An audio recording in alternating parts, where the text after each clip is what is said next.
Hal seperti itu mungkin awalnya bisa seolah-olah menolong, ya, jadi tidak ada keributan, tapi itu bom waktu.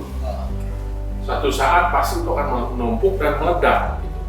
Jadi waktu kita ngelibatin istri, belum tentu juga istri lebih paham dari bidang yang kita kerjakan. Sepaket. Wah, itu menarik nih.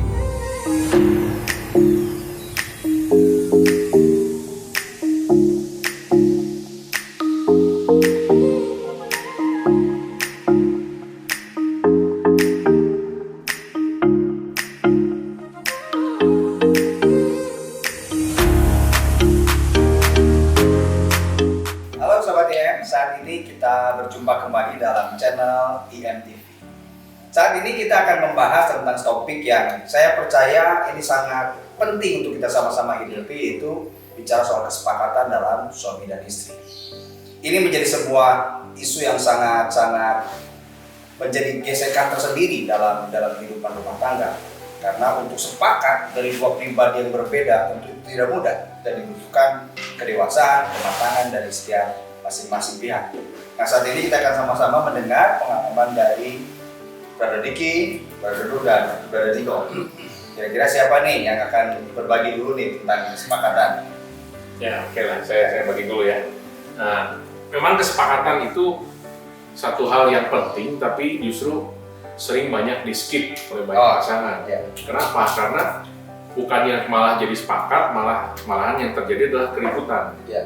Nah, jadi banyak pria, khususnya pria nih, karena kita kan pria nih, dari sisi pria, ya udahlah daripada ribut, udah mendingan kita lakuin aja, istri nggak perlu tahu, nggak perlu sepakatan, yang penting ini jalan. Nah, tapi hal seperti itu mungkin awalnya bisa seolah-olah menolong, ya, jadi tidak ada keributan, tapi itu bom waktu. Suatu saat pasti itu akan menumpuk dan meledak. Gitu. Jadi buat saya gini, kesepakatan adalah proses dari kesatuan suami istri. Ya. Nah, itu yang harus dipahami dulu, bahwa untuk menjadi satu itu salah satu prosesnya adalah dengan kesepakatan. Nah, mungkin kita nggak dalam sepakat ini nggak usah semuanya harus sependapat, harus sepaham, harus sama. Tapi yang penting bisa kolaborasi, kerjasama kesepakatan ini. Jadi sepakat itu belum tentu sependapat gitu ya? Ya, belum tentu. Okay. Tapi kita masing-masing harus mendukung apa yang menjadi keputusan meskipun itu tidak sependapat. Ya, oke, menarik. Jadi sepakat itu belum tentu sependapat. Ya. Tetapi apa yang harus dilakukan adalah setiap keputusan yang sudah dilakukan bagi masing-masing pihak harus belajar mendukung. Ya. Itu yang sama-sama benar-benar kalau kita mulai renungkan, memang benar juga. Kadang-kadang kalau kita menunggu sependapat juga beda ya. Suami pikirnya gimana, istri sudut pandangnya bisa berbeda. Ya kadang-kadang nggak sependapat. Kalau memang sependapat itu jadi syarat untuk sepakat, tentu itu akan sulit untuk dilakukan. Nah, yang jadi masalah memang kalau kesepakatan itu harus diambil dalam waktu yang singkat. Nah, itu kan banyak masalahnya. Ya. Kalau sepakat diambil dalam waktu yang tidak terbatas, ya jadi tidak sepakat-sepakat sebenarnya. Ya. Karena gampangnya terus. Tapi justru ketika mepet, keputusan harus diambil, harus sepakat. Nah, ini memang problem-problemnya. Mungkin Rodiki nih, sudah mau bicara. Nah, ada satu ayat itu bahwa istri adalah teman pewaris kasih karunia Allah, sehingga doa kita tidak terhalang kepada suami. Menurut saya begini, istri kita harus dijadikan seorang konsultan, walaupun dia tidak punya bakat konsultan, mungkin tidak ahli di bidangnya, tapi saya terlalu yakin karena fungsi istri kan sebagai penolong. Saya percaya ketika melibatkan istri mungkin tidak menjadi solusi bagi setiap permasalahan kita, tetapi setidaknya itu akan Tuhan pakai campur tangan untuk kita mengambil keputusan lebih tepat. Jadi waktu kita ngelibatin istri, belum tentu juga istri lebih paham dari bidang yang kita kerjakan, tetapi saya percaya bukan soal bisa dan tidak bisanya istri, tapi soal ketika melibatkan istri, Tuhan hargai ini. Kadang-kadang mungkin solusi dari saya sendiri, tapi dengan delay, keputusan di delay sementara, menurut saya sudah melibatkan istri menjadi seorang penolong. Iya.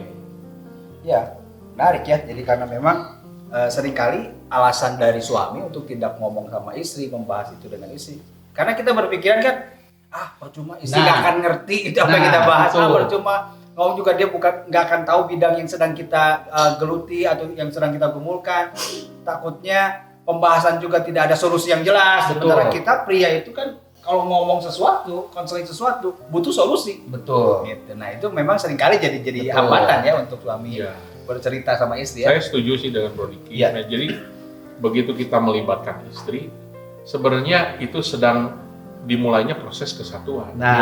Mulai dari cara berpikir, mulai dia kan jadi tahu kan, suaminya begini, istrinya begini, dari perasaan, dari keputusan-keputusan yang akan diambil kan. Ini kan kesatuan suami istri kan bukan hanya tubuh, jiwa dan roh. Ya. Nah ini proses kesepakatan itu lebih pada kesatuan secara jiwa dan roh sebenarnya. Ya. Nah sekarang gimana nih, Bro Niko? Pasti Bro Niko punya banyak pengalaman ya soal kesepakatan ya. Ya. Gimana? Ya oke, ini menarik sekali ya bahas soal kesepakatan ini. Ya. Karena memang ini sesuatu yang tidak mudah, tapi kalau kita benar-benar hidupi ini akan membuat perjalanan pernikahan kita tuh menjadi kuat dan akhirnya kita bisa terus menyelesaikan apa yang Tuhan mau khususnya ya. Karena jelas firman Tuhan ini berkata bahwa jika dua orang sepakat maka besar kuasanya. Nah memang untuk bisa sepakat itu yang saya rasakan dalam perjalanan hidup yaitu harus punya rasa saling percaya satu dengan yang lain. Ya, sekalipun memang saya dengan istri, tapi pastilah banyak orang juga istri dengan suami punya perbedaan-perbedaan yang tadi seperti Om Dudung sampaikan. Ya. Nah memang perbedaan-perbedaan inilah justru yang kalau kita mengerti kita bisa sepakat dan ini bisa saling melengkapi. Nah memang khususnya kesepakatan itu yang paling terasa tuh dalam pernikahan itu masalah mendidik anak dengan masalah keuangan. Ya, masalah pekerjaan ya karena saya memang seorang hamba Tuhan dari awal saya tidak bekerja ya saya memang full time. Awal-awal kita dengan istri juga sama-sama full time, apalagi di gereja saya tuh kalau hamba Tuhan bekerja nggak boleh. Jadi memang kita tuh benar-benar full. Tapi menjelang proses waktu berjalan sampai akhirnya Yuli harus bekerja itu juga sesuatu yang nggak mudah. Ya, waktu dia memutuskan bekerja sebenarnya hati kecil saya tuh tidak mengizinkan. Tapi ya inilah kembali lagi soal sepakat tadi walaupun tidak sama harus sepaham. Ya, jadi memang mungkin ada proses-proses dalam hal seperti itu dan sampai hari ini ya puji Tuhan lah semua bisa ya mulai lebih dewasa dalam mengatasi saya melayani full, istri saya jadi bekerja. Gitu. Dalam mendidik anak saya punya perbedaan dengan istri saya. Istri saya tuh orangnya strict, saya tuh toleransinya tinggi. Nah seringkali ini jadi hal yang sulit juga dalam prosesnya. Tapi berjalan waktu ya kita saling belajar untuk dewasa, akhirnya bisa ada kesepakatan dalam memutuskan itu. Wah, tadi kan Bro Niko bilang bahwa dalam hal pola asuh itu punya pola dan gaya yang beda ya dengan istri. Dan akhirnya di dalam perbedaan ini masing-masing punya kesepakatan yang akhirnya bagaimana cara mendidik anak dengan pola yang masing-masing itu yang berbeda itu. Ya, pada akhirnya saling melengkapi ya. Jadi kekuatan istri di mana, kekuatan Niko di mana, dan disitulah yang akhirnya melengkapi dalam pola mendidik anak. Ya. Oke. Nah, hal keuangan ini juga menjadi sebuah isu yang sangat penting untuk kita bangun kesepakatan antara suami dan istri karena ini juga menjadi sebuah sebagian besar kita konseling dengan keluarga-keluarga rata-rata urusan keuangan ya jadi problemnya. Nah mungkin Korodong punya pengalaman untuk keuangan gini, sepakat keuangan itu dimulai dari keterbukaan. Karena itu kuncinya. Kalau ada yang tidak terbuka, nggak mungkin bisa sepakat. Jadi keuangan harus terbuka dulu. Nah, terutama misalnya gini, kalau suami yang bekerja, istri tidak bekerja, suami harus terbuka. Berapa pendapatan dia, apa saja yang dia dapetin selama dia bekerja, itu harus open kepada istri. Nah, baru nanti pengelolaan selanjutnya itu perlu kesepakatan. Nah, dalam pengalaman saya gini, justru saya kalau terbuka sudah, tapi di awal-awal pernikahan itu saya sempat berpikir bahwa kalau kita mau ngasih-ngasih, ya terutama buat keluarga, saudara, udahlah, saya putusin, gitu. Nggak perlu tanya istri. Nah, ternyata di sini istri menjadi keberatan gitu karena dianggap mungkin tidak dilibatkan meskipun istri itu tidak bekerja, tidak menghasilkan uang, tapi dia pengen juga kan ada keterlibatan. Dan saya berpikir juga, ini kan demi keluarga juga ya, buat apa gitu, harus sampai ribut gitu. Nah, ternyata di situ salah. Kesepakatan itu memang harus melibatkan istri dalam hal keuangan, terutama untuk memberi pada saudara-saudara. Nah, ini jadi masalah buat pasangan-pasangan. Sampai akhirnya banyak teman-teman saya yang bilang, makanya jangan cerita 100% Pak istri itu dapat uang berapa, karena supaya ada uang yang kita bisa simpan dan kita bisa atur sendiri lah gitu. Nah, itu kesepakatan di hal keuangan sebenarnya areanya seperti itu. Ya. Terus akhirnya gimana tuh waktu tadi ngalamin memberi sembunyi-sembunyi kepada keluarga? Kalau memberi nggak sembunyi, cuma maksudnya dalam hal nominal tidak pernah disebut, diminta kesepakatan gitu. Pokoknya saya tentuin aja lah. Saya mau ngasih ke sini sekian ya, bukan gimana berdiskusi gitu. Dulu gitu ya. Terus akhirnya gimana? Akhirnya saya kan nggak tahu ya. Saya pikir itu fine aja. Tapi ya lama-kelamaan ternyata cirinya gini, begitu bicarain itu ribut. Nah, berarti di situ ada hal-hal yang ketidaksepakatan lah. Nah, tadinya saya nggak berpikir gitu, tapi ternyata kalau ngebahas itu ribut terus. Akhirnya ya kita harus membaiki, kita harus nanya gimana nih, kita mau ngasih berapa, kita mau ngasih buat siapa, perlu apa. Termasuk nominalnya berapa? Termasuk nominalnya. Oke. Nah, kadang-kadang kita pikir ini sama-sama buat keluarga ya, keluarga kita juga kita ngasih sekian ya, tentu pasti itu ternyata itu juga tidak berdampak ya, karena istri merasa tidak dilibatkan di sana gitu ya. Oke. Bro Diki punya pengalaman apa? Ya, soal keuangan begini. Istri saya kan dulu kerja. Karena kerja dia punya tabungan sendiri, punya keuangan sendiri, saya pun kerja. Justru ketika istri saya kerja, itu misteri semua. Baik saya, baik dia. Nah, itu banyak sekali konfliknya, jujur. Banyak sekali konfliknya. Mungkin secara kecukupan lebih banyak, double income-nya. Tapi saling curiga, saling jadi pelit begitu. Saling rem jadinya. Saling rem artinya. Tapi pada saat istri saya tidak kerja, saya putuskan memang saya kurang bagus untuk mengelola keuangan. Dan istri cukup bagus dalam hal ini. Saya berjiwa besar sekali, saya dikontrol keuangan sama istri sampai hari ini. Saya tidak PIN BCA, mobil apa istilahnya? Itu semua istri saya yang pegang. Dan setiap ada permintaan dari saya yang dulunya saya takut tidak di-ACC, tapi ketika dikomunikasikan dengan baik, justru malah jadi diperlancar sekali. Jadi ketakutan saya dulu yang sepertinya dia tidak setuju, jauh sekali ternyata lebih memudahkan. Jadi hari ini saya betul-betul open dan tahu keluar masuk karena istri saya yang pegang. Kenapa istri saya yang pegang? Karena saya tahu bahwa saya tidak bisa pegang keuangan. Itu sih pengalaman saya hari ini. Ya. Jadi kan sebenarnya yang jadi halangan untuk seorang suami terbuka dalam hal itu karena ya tadi mungkin karena kalau saya ngomong takutnya istri nggak setuju. Ya. Kalau saya ngomong kayaknya nanti dia akan mempersulit apa yang sudah ada di pikiran dan rencana kita. Dan ternyata ketakutan itu tidak seperti yang kenyataannya ya. Bahwa sebenarnya isunya istri bukan masalah kita ngasih atau tidak ngasihnya. Betul. Gitu.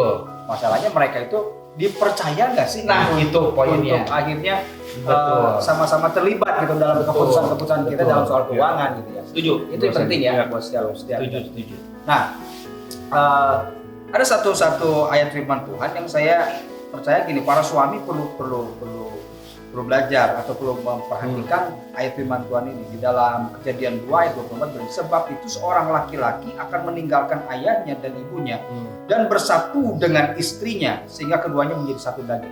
Nah, ini bicara apa? Kadang-kala kita melihat gini, banyak suami-suami itu keputusannya dipengaruhi oleh orang tuanya. Dia tidak menyadari bahwa ketika dia sudah bersatu dengan istrinya, kesepakatan dengan istri lah yang menjadi utama buat setiap kita gitu. Bahwa inilah yang harus kita satukan, bahwa suami perlu sadar dalam konteks dia sudah mengikatkan diri dengan istri, kesepakatan yang harus dibangun bukan lagi dengan orang tua, tetapi dengan istrinya. Ini yang harus sama-sama sadar bahwa suami perlu meninggalkan itu. Bahwa kesepakatan yang satu ini adalah dengan istrinya. Ini satu hal yang saya pikir ketika kita belajar menghidupi kesepakatan dalam hal mengasuh anak, dalam hal mengelola keuangan, ketika kita sebagai suami istri menghidupi ini, saya percaya tidak ada banyak konflik yang nggak perlu. Konflik yang nggak perlu, yang nggak harus jadi masalah. Sebenarnya kan kadang-kadang konflik-konflik yang terjadi itu karena problem-problem kesepakatan kecil ini yang tidak diselesaikan dengan baik, itu jadi isu yang luar biasa dalam rumah tangga. Nah, kita belajar bahwa dengan kondisi yang kita sama-sama sudah lewati, kita belajar untuk menjadi sepakat, bukan untuk jadi sependapat, tapi untuk menjadi satu. Nah, saya mau bagikan satu lagi di Matius 18 ayat 18 sampai 19. Nah, ini kunci kesepakatan itu bukan hanya supaya tidak ada keributan, supaya semuanya berjalan lancar, bukan. Tapi ini sebuah prinsip dasar di mana kesepakatan ini mendatangkan kuasa terobosan. Nah, ini Matius 18 ayat 18 berkata demikian, aku berkata kepadamu, sesungguhnya apa yang kamu ikat di dunia ini akan terikat di surga, dan apa yang kamu lepaskan di dunia ini akan terlepas di surga. Dan lagi aku berkata kepadamu, jika 2 orang daripadamu di dunia ini, ini 2 orang, 2 orang sudah mewakili lah, suami istri bisa sepakat meminta apapun juga, permintaan mereka itu akan dikabulkan oleh Bapakku yang di surga. Jadi kesatuan dalam kesepakatan itu mendatangkan terobosan. Dan banyak pasangan-pasangan yang tidak menyadari kunci ini sudah diberikan. Rahasia ini sudah diberikan. Di mana kita mengalami terobosan, harus sepakat. Begitu kita sepakat, itu sepaket. Sepaket. Wah, itu menarik nih. Jadi kesepakatan ini menjadi sebuah paket. Nah, dalam terobosan bagi setiap rumah tangga luar biasa. Saya percaya ini menjadi sebuah pewahyuan yang sama-sama kita harus belajar hidupi, bahwa menjadi sepakat bukan berarti harus selalu sependapat.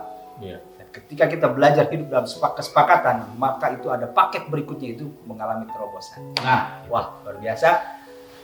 Kira-kira seperti itu ya pembahasan kita tentang kesepakatan. Semoga ini bisa menjadi berkah. Sampai bertemu di channel berikutnya. God bless you. God bless you. God bless you.